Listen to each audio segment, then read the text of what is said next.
This series is younger brother approved with a couple of content warnings. One, I only played the game as Beck, so I don't know if there's any sort of differences depending on which character you pick. Two, the story for this game is complete nonsense. It looks like they just kind of played Mad Libs with a bunch of words, so I'm just cutting it out entirely because it's only like 2 paragraphs long and it's only at the very start when you create the file anyway, so it's pretty easy for me to cut. But if you actually were to play the game, I don't know how much subtext you want to read into 2 paragraphs of Mad Libs, just like we threw random words on the wall and saw what stuck. But, I mean, there's definitely some potential to read subtext into it. And a couple of the bosses of this game are, super unfair, and I get pretty frustrated with them. I don't think I said anything that would be inappropriate, but, I might have forgot. So, those are the content warnings. Welcome back to another episode of Selpar Plays Mighty Gunvolt. Last time we defeated the first stage, the train, so this time we're going to try the school. Since it's a linear path for now and we don't have any real options, besides this warp that I don't know what does, I guess we can try that. Okay, so the warp apparently lets me go to these 4 stages, and I can pick any one of these I want. So I'm assuming these are probably the hard endgame type stages, and then these are a linear one that helps me get better at the game. I don't know. Seems like this would be a feature that they should explain. Actually, I don't know what the warp is for. I'm gonna go with the school. Let's see what the school's like. Maybe the warp is bonus levels. Alright, here we go. Gotta walk on the railings, apparently.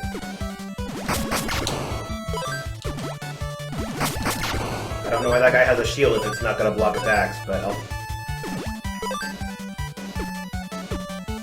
take it. Oh, that guy's sneaky.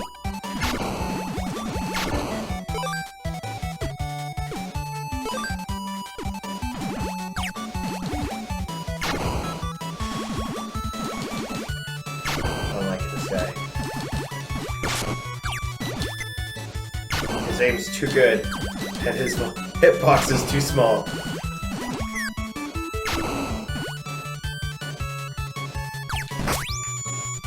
Yeah, that didn't work. Okay, so I don't take damage, but I do bounce off them, which will leave me vulnerable.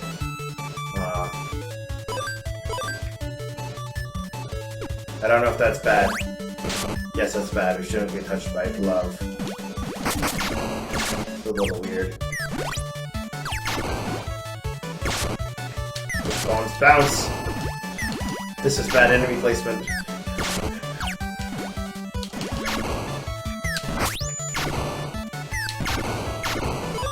Alright, we got him.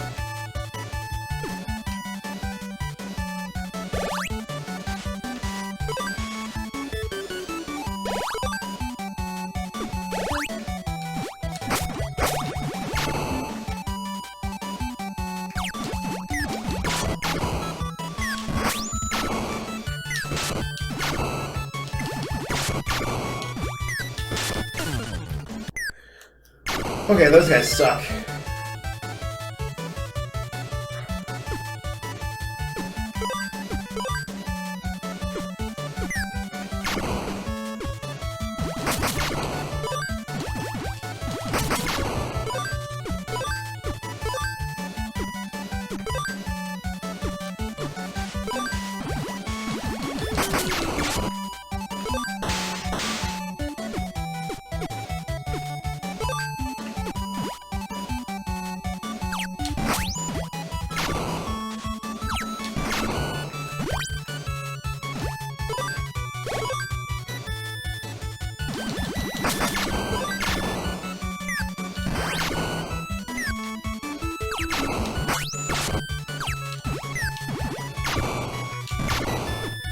That's what I mean about the bouncing back leaves you vulnerable.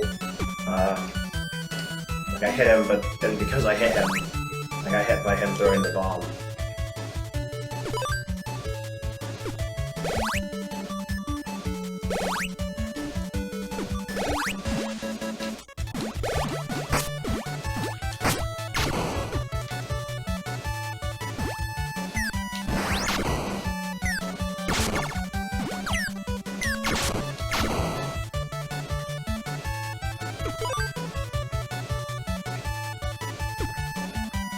Okay, so it doesn't come all the way over.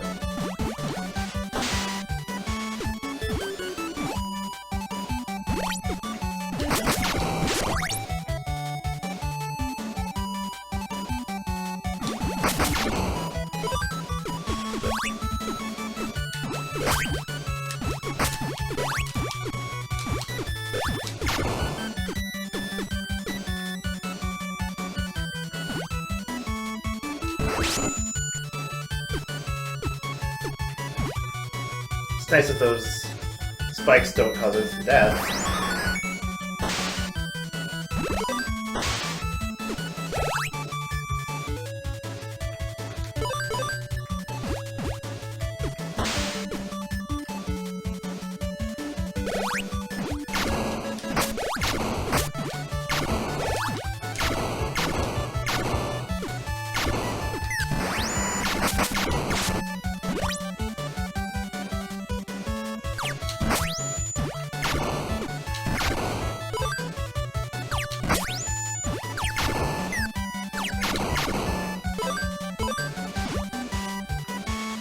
Enemies seem to respawn anytime that their initial spawn point passes outside of the current field of view,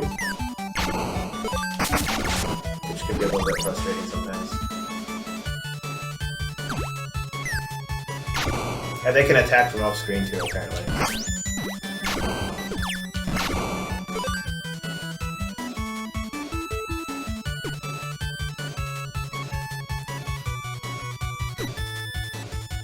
So that means it's not so easy to just like screen wipe them and then just carry on.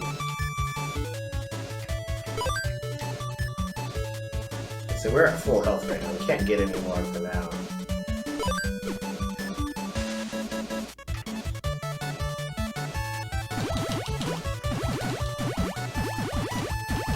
Great, he's not gonna attack us, so we try to make him jump. And then he's gonna try to hit us with the bottom or on the platforms.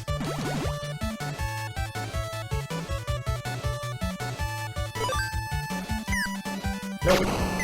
Not today.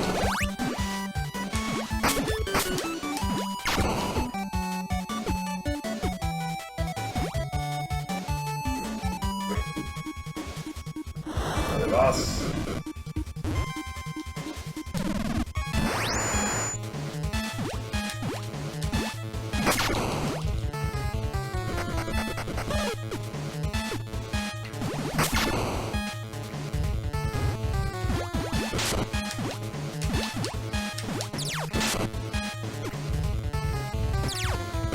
Yeah, this kinda sucks.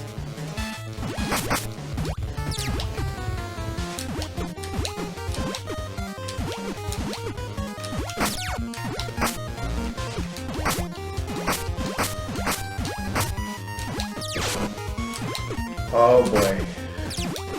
It's gonna be one of them bosses.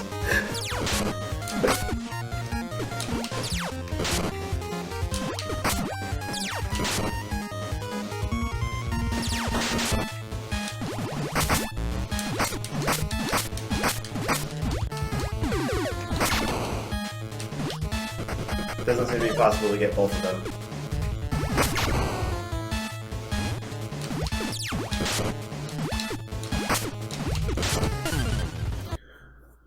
Okay, so we're gonna try that again. See if we can figure out some way to beat this boss before we run out of extra guys.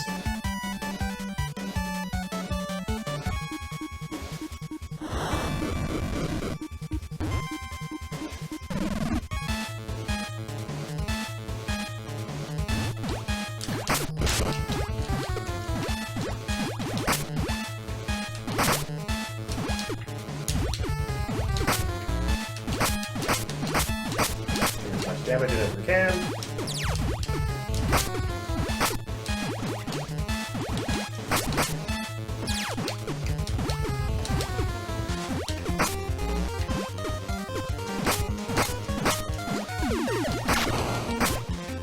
That one took more than one hit.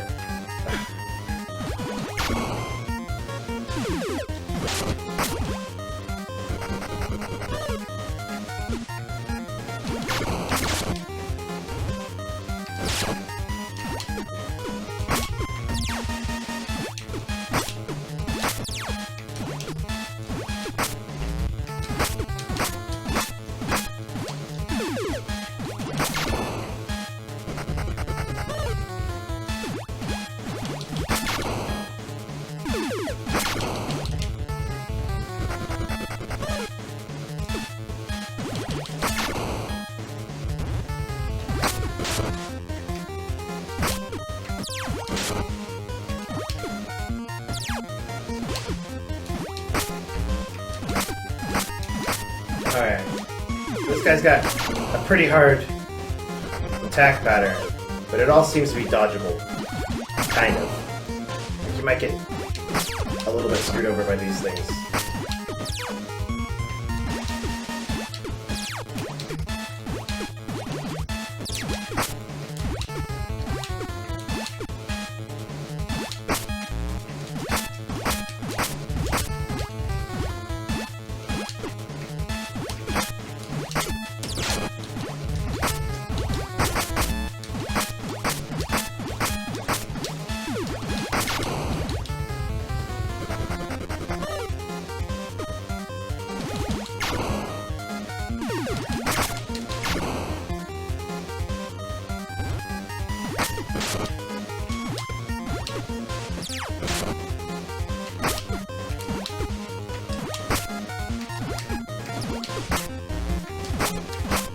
This one is actually a lot more manageable than the last one.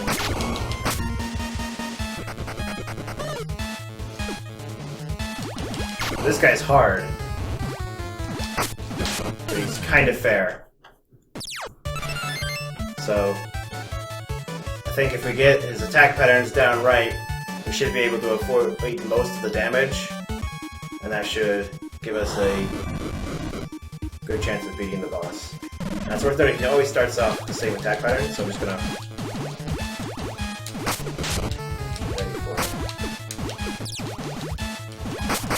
Or I think he always starts off with the same attack pattern. Yeah. Could be random though.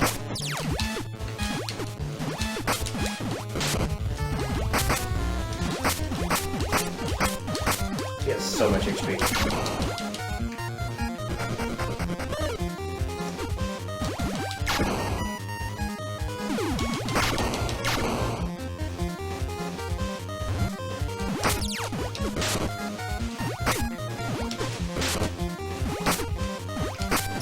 Should be less aggressive with that.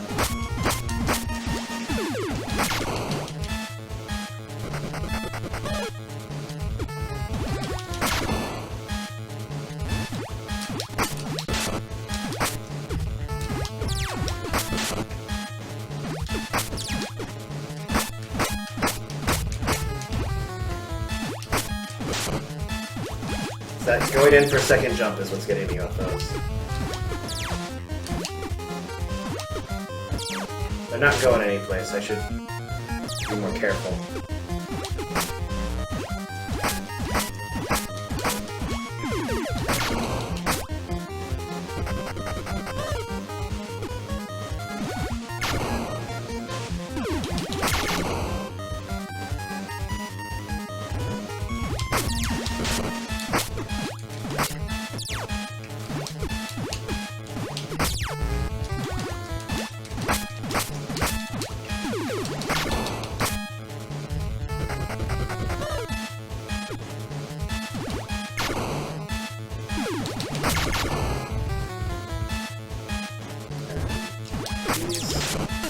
Dang it, I say I shouldn't do the second jump, and then I do the second jump anyway. It's a bad habit.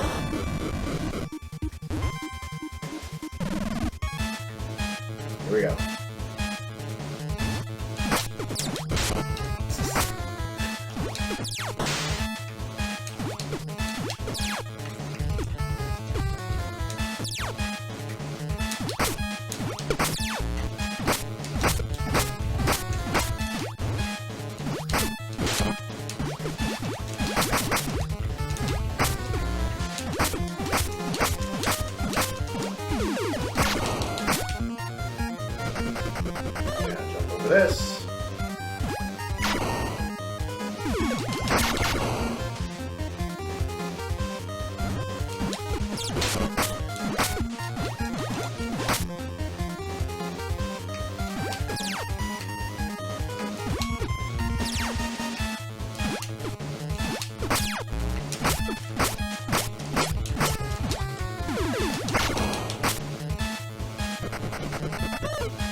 with only like 1 or 2 more ways to do it.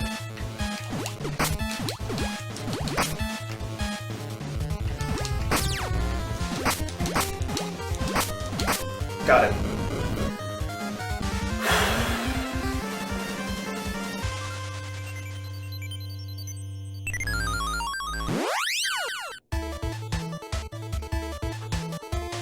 Alright. So that boss was challenging and a little bit random with how his arms would swing around.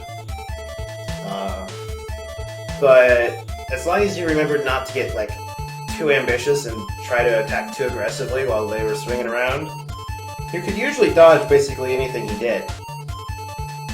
Which made him a fairly fair boss.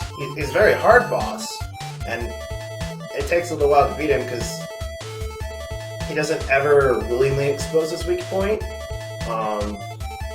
But he's definitely much more fair than the first boss. The first boss, it felt like I had to trade hits in order to make hits. This boss, I didn't ever have to trade anything. And I shouldn't have traded anything. I'm just not nearly good enough at the game. But he's still a beatable boss. Which is a lot funner, in my opinion, because it's more satisfying to beat a boss like that, because you earned it. You got good enough that you could beat the boss without having to necessarily result to an RNG grind to see whether or not you would do more damage than your opponent first. So, yeah, I think the school was kind of like a really mean level for enemy placement, but the boss was pretty fair. The main problem with the enemy placements is just their hitboxes were too small for Mighty to do basically anything to them. They're like, I'm poking my head out of this window, and unless you can jump and fall to just the right level to shoot my head, you can't touch me. Which, like, that's kind of crap. But other than that, it was a pretty good level. So I will see you all in the next episode.